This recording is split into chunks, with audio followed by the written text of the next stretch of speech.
since you guys seem to like the video reviews of the MyArcade systems, I figured I might as well review an actual bootleg system just for you guys. Here we have the 400 games in one 8-bit classic.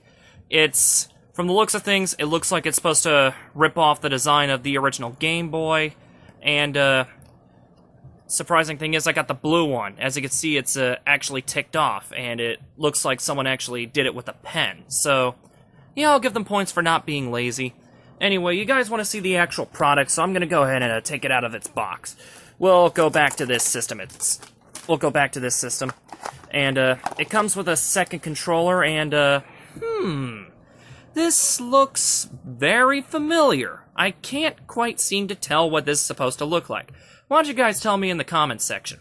Anyway, this thing is supposed to hook up to the top of the system via this, and if you're going to play a two-player like that in handheld mode, it's just not comfortable doing that. I would imagine it wouldn't be. You're better off just playing two-player when this thing is hooked up to the TV. Oh, speaking of, we have the AV cables, which use the 2.5 millimeter cord. And, this does not look good. This little rip in the plastic right here, it actually came like that. But I tested this earlier, and, surprisingly it works. So, yeah. And this is the charging cord, which is, unfortunately pretty small. And, this is basically all you get, so you better hope you have a power brick laying around. And, we have, the instruction manual, which is a fold-out, and, English. And, surprisingly, the English on this thing is pretty good. Unless you're, well, actually, it's good all up until you read up to the special precautions, then the English starts getting pretty messed up. When the sound becomes dumb. Oh my gosh. Anyway, now it's time to get to the main attraction. It's the system itself. And the way the system is designed, it looks like it's trying to rip off the design of the original Game Boy. It has the 4 buttons, which are supposed to be a B, A, and Turbo B, Turbo A. You have the D-pad and the reset button up there, start and select. And on the back here, you got a rechargeable battery. So yeah. Anyway, I did attempt to film this product review a bunch of times, and I kind of figured that I may have better luck showing off the games whenever this thing's hooked up to the TV. So, with that in mind, we're going to go ahead and use this AV cable to hook this thing up to the TV and show off the games. Alright, now that we got this thing hooked up to the TV, let's go ahead and turn this thing on and see what kind of games we got. Now, funnily enough, this language selection screen, its background is supposed to be Super Mario Brothers, but there is no Super Mario game on here. Oh, and the funny thing is the main menu also has a Dale from one of the Chip and Dale games, but yet there is no Chip and Dale game on here. Well, except for this, which is actually a reskin of a Chip and Dale game, except you got a Teletubby and what looks to be a weird-looking Charmander. We got John and we got Pika. Like, those aren't the characters' names. I don't recall there being a Teletubby that's named John. And also, yeah. Skip the cutscene. But yeah, it's basically the Chip and Dale game, except, it's reskin. Yeah. And as for, the case of Super Mario, we don't get Super Mario, but we do get Super Panda, which is obviously a reskin of Super Mario Brothers, but with a pretty obnoxious music at the title screen. And, yeah. And I remember playing at the very end of World 1 to see what Bowser would look like, and he looks like a freaking dolphin. You do save a princess in this game, but I haven't yet finished the game, so I can't really tell you what the princess is supposed to look like. And, yeah. Now, this thing does have some official NES games on here, like Adventure Island. It's the Japanese version, but Hudson Soft, the mention of Hudson Soft has been removed. But other than that, it's Adventure Island. And we also get some other cases where they do leave the copyrights in, but for some reason they add in a mention of this one website called touchgameplayer.com. Yeah, if you saw that at the very top of the screen. Actually, no, that's kind of a bad example. I'm gonna find Millipede real quick because that's where you can really find it. As you can see, there is a website on there called touchgameplayer.com. Yeah, for some reason what these bootleg companies do, they sometimes allow the copyrights to be in, but they add in their website, which is actually kind of naughty, if you know what I mean. But yeah, it is Millipede. And here we have Mickey Mousecapade. And there's no copyright team mentioned. But other than that, it's pretty much the same exact game. Now, I'm going to go ahead and let you guys know I suck at Mickey Mousecapade. I cannot get past the first level. Go ahead and laugh at me. I don't really care. Anyway. Oh yeah, I do have something interesting I want to show you.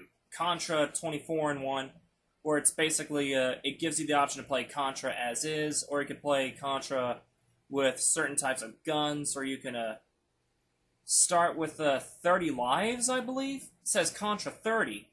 And there's a AFS, like, oh yeah, and it's also where you get to start off in certain levels of the game, but with different types of guns.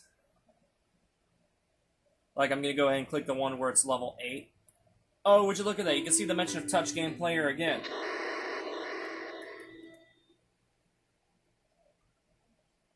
Yeah, Alien's Lair. And as you can see, I have this gun. Oh, I died. And I still have the gun. Yeah, I know a lot of people really like the machine gun because of its rapid fire and all that stuff. But when you have the turbo buttons, there's really no use for it. Matter of fact, it's completely owning this enemy I'm facing right here.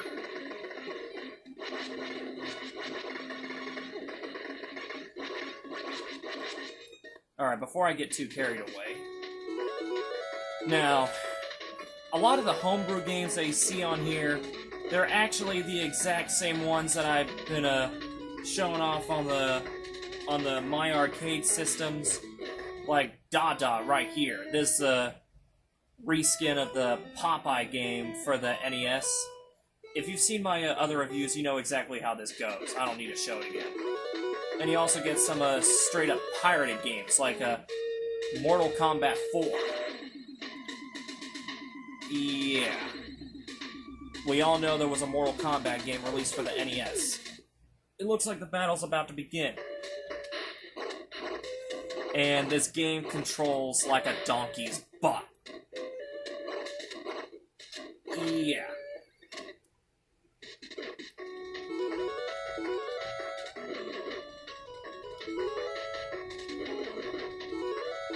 Oh yeah, Hoodle. I remember playing this on the MyArcade systems, and it seems to be a reskin of the NES game Pinball, but for some reason on this system, even though it's listed as Hoodle, it does this. It just gives you the original NES Pinball. So, I don't know what the issue is. But yeah, it's Pinball for the NES. Now, to show you an example on how they reskin some certain NES games, I'm going to go ahead and look for Puyon. Let me show you the game in its original form for a moment there.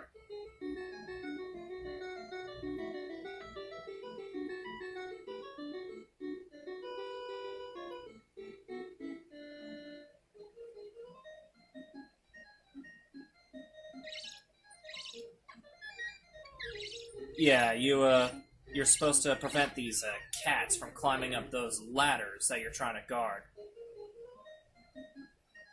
Yeah, you get the point. Now I'm going to look for the clone of that game, Bitha, that's on this system, and it's also on the other MyArcade systems. the way they did it, they basically redid all the sprite work and everything, and they even disguised the music by jumbling all the notes so you won't even know it's the original music. What?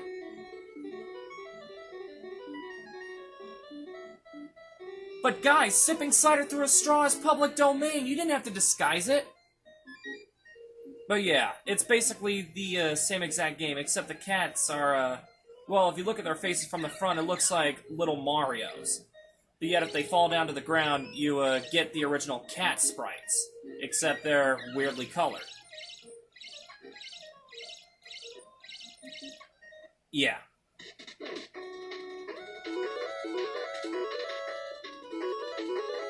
Oh yeah, we got the Spider-Man game from LJN. We also have a couple of other Spider-Man games on here too.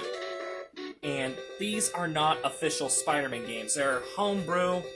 Like this one's Spider-Man 2. It's basically you climb on this building fighting against Dr. Octagonopus, and it basically stays like that throughout the whole game. Like even if you go to the next level, it's the same thing over and over again. So it's basically how long can you play this before you eventually get bored type things.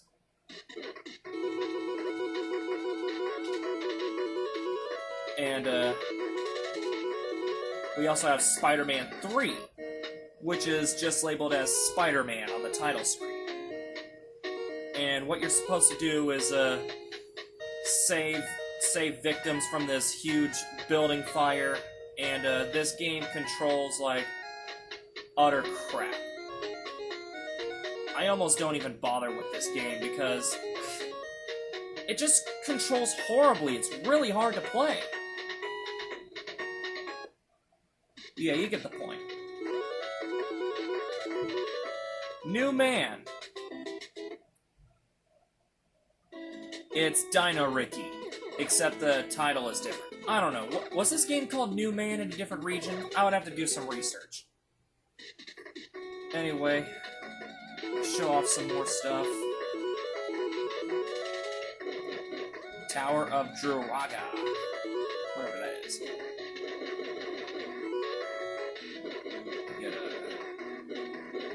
I wonder what Route 16 Turbo is. I don't think I've played this one.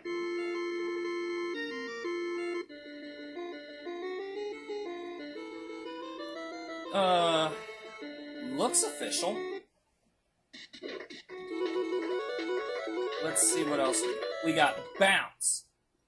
This is a reskin of Mappy.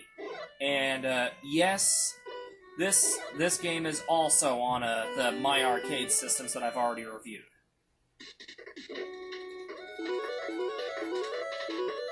Yeah, I'm not going to go through every single one of these games, because it would just take forever if I did. But I do want to show you some interesting stuff I found on here.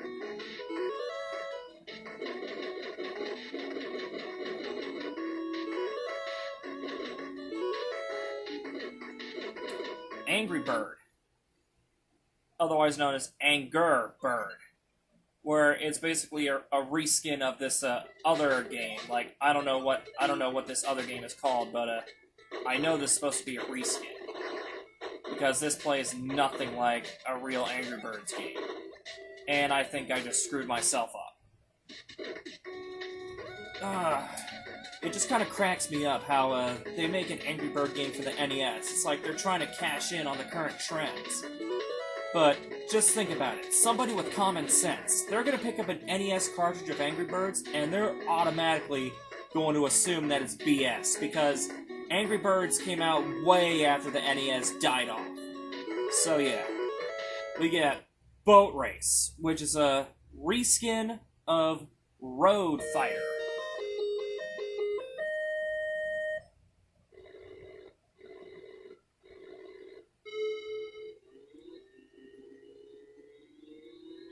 Yeah, it's basically the exact same game. What else we got here?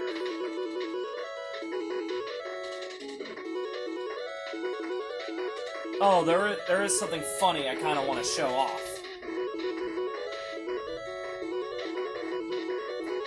Like Millipede. If you remember HAL Laboratories and how they port some arcade games onto the NES and how they tend to use this one song at the title screen?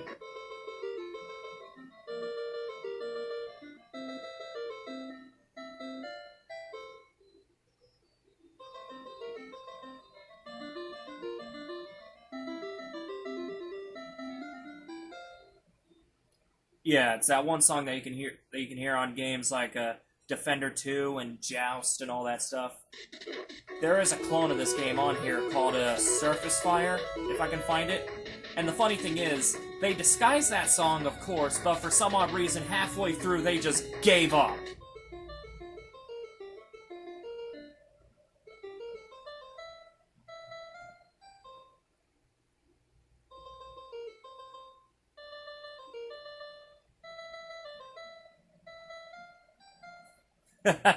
Yeah. Like, they just gave up. But yeah, as I just said, this is a reskin of Millipede. So yeah. I'm gonna do one more before I decide to call it a day. Ooh, Falling Blocks.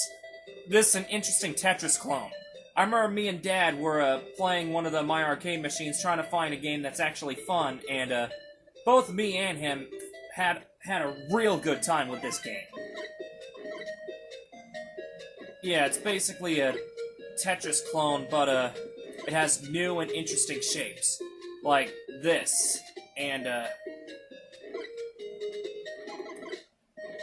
that, and this. Like, all in all, just makes the game a bit more interesting and a bit more fun. And I like the song that plays. Oh, shoot.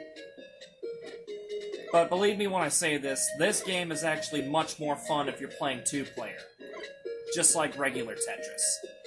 Anyway, I think that's just about all I can say about this little bootleg system. It's pretty interesting. Has a pretty decent amount of games. I mean, even though the games repeat after around 315 of them, you still get quite a lot of games, with a lot of them being actual quality NES games, reskinned or not. So, if you want a way of bringing a bunch of classic NES games with you on the go without incinerating the storage of your SD card with ROMs, then by all means give this little system a shot. But if you're not into bootlegs, then, well, I don't know if I can recommend this to you. And if anything, this makes for a good conversation starter, where you play this on the bus or at school and other people will look at it and go like, what on earth is that thing? That'll be great. Anyway, guys, this is Knights Free 235 signing out. I will see you guys later.